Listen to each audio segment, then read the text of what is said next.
ചെസ്റ്റിലെ fat കളയാൻ ദിവസവും 50 pushup ചെയ്യുക. അതുപോലെ തന്നെ തുടയിലെ ഫാറ്റ് കളയാൻ 50 സ്ക്വാട്ട് ചെയ്യുക.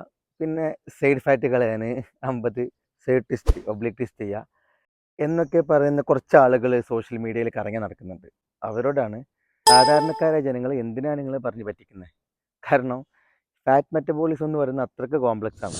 നമ്മൾ ഉദ്ദേശിക്കുന്ന അല്ലെങ്കിൽ വ്യായാമം ചെയ്യുന്ന ഭാഗത്തിട്ടുള്ള ഒരു ഫാറ്റ് കളയാനോ ഒന്നും ശരീരത്തിന് പറ്റില്ല. മാത്രമല്ല, നമ്മളിപ്പോൾ ഒരു പർട്ടിക്കുലർ മസിലിന് വർക്കൗട്ട് ചെയ്യുന്നത് അവിടുത്തെ ഫാറ്റ് കളയാനല്ല, പകരം അവിടുത്തെ മസിൽ സ്ട്രെങ്തൻ ചെയ്യാനാണ്. സയൻസ് പറയുന്നത് അങ്ങനെ തന്നെയാണ്. No spot reduction possible. ഒരു പർട്ടിക്കുലർ സ്ഥലത്തുള്ള ഫാറ്റ് കളയാനോ അല്ലെങ്കിൽ ഉപയോഗിക്കാനോ നമ്മുടെ ശരീരത്തിന് സാധിക്കില്ല. ഫാറ്റ് ലോസ് നടക്കണം എന്നുണ്ടെങ്കിൽ, ഫാറ്റ് ശരീരം ഉപയോഗിക്കണം എന്നുണ്ടെങ്കിൽ നമ്മൾ ഭക്ഷണ ക്രമീകരണത്തിലായിരിക്കണം. നമ്മുടെ ശരീരം ഒരു കാലറി ഡെഫിസിറ്റ് ഡയറ്റിലായിരിക്കണം.